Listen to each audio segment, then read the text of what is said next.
निंदे साहेब थोडंसं मागं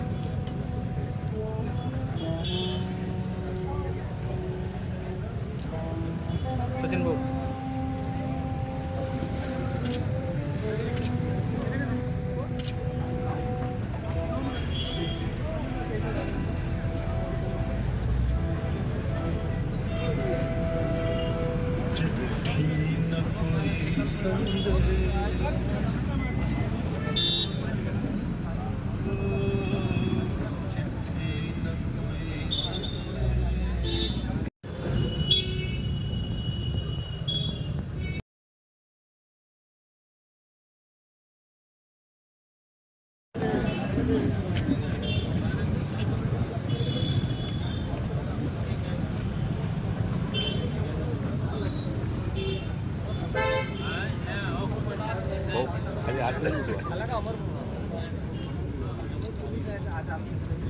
अक्षय इकडून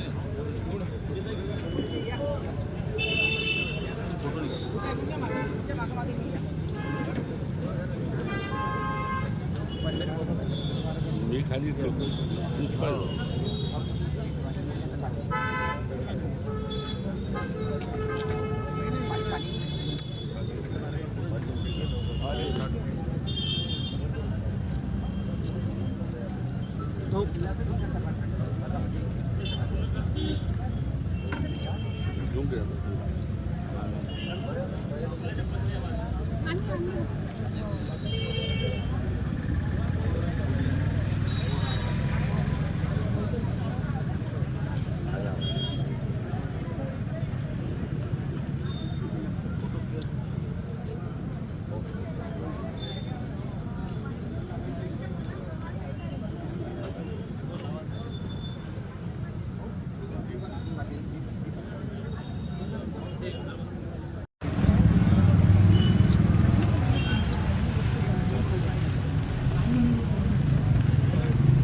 आज या दुर्दैवी घटनेला 1 वर्ष पूर्ण होत आहे आणि या 1 वर्षामध्ये प्रचंड मोठा संघर्ष करून सुद्धा शासनाने जी घोषणा या ठिकाणी केली होती मृतकांच्या परिवारासंदर्भामध्ये आणि मदतीच्या संदर्भामध्ये 1 वर्ष होऊन सुद्धा शासनाकडनं एकाही आश्वासनाची पूर्तता ही अद्याप करण्यात आलेली नाही आणि शासनाचा निषेध म्हणून आज सर्व परिवाराच्या वतीनं सर्व मृतकांचं वर्षश्राद्ध हे रस्त्यावर या ठिकाणी करावं लागलं.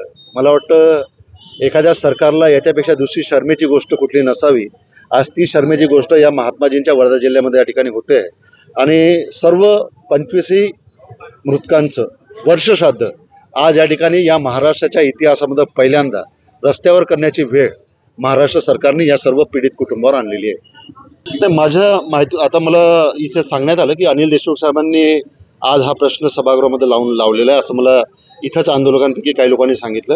परंतु या प्रश्नाच्या संदर्भामध्ये सातत्यानं आपण पाठपुरावा केलेला आहे आणि 3 तारखेचं आमचं पार्लमेंटचं सेशन संपल्यानंतर स्पेशली या मुद्द्याकरता माननीय मुख्यमंत्र्यांची भेट घेऊन एक पीडित परिवारांसोबत त्यांनी एक बैठक आयोजित करावी आणि शासनाची भूमिका काय हे स्पष्ट करावं याच्याकरता मी स्वतः इनिशिएटिव्ह घेईल आणि त्यांना त्यानिमित्तानं भेटणार आहे. पुण्याच्या अशा पद्धतीचा दुजाभाव जो आपण बघतोय ते शासनाच्या वतीने करणं बरोबर नाही, निंदनीय आहे ही बाब.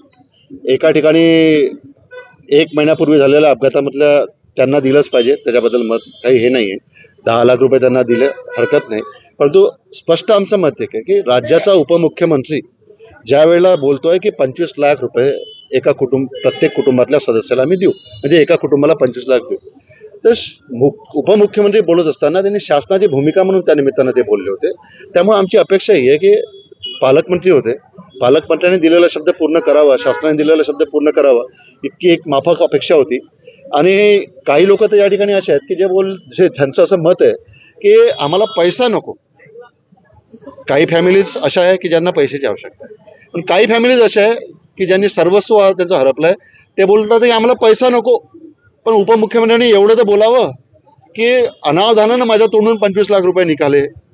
पण याची सुद्धा साधं दखल आतापर्यंत उपमुख्यमंत्र्यांनी घेतली नाही, शासनाने घेतली नाही. त्यामुळं निश्चितच अतिशय निंदनीय हा सर्व विषय सरकारचा निषेध करतो आणि पुढच्या काळामध्ये 3 तारखेचं अधिवेशन संपल्यानंतर या संदर्भामध्ये पुढचं आमचं ॲक्शन प्लॅन काय राहील हे आंदोलन पुढच्या काळामध्ये आम्ही निश्चित तीव्र करू.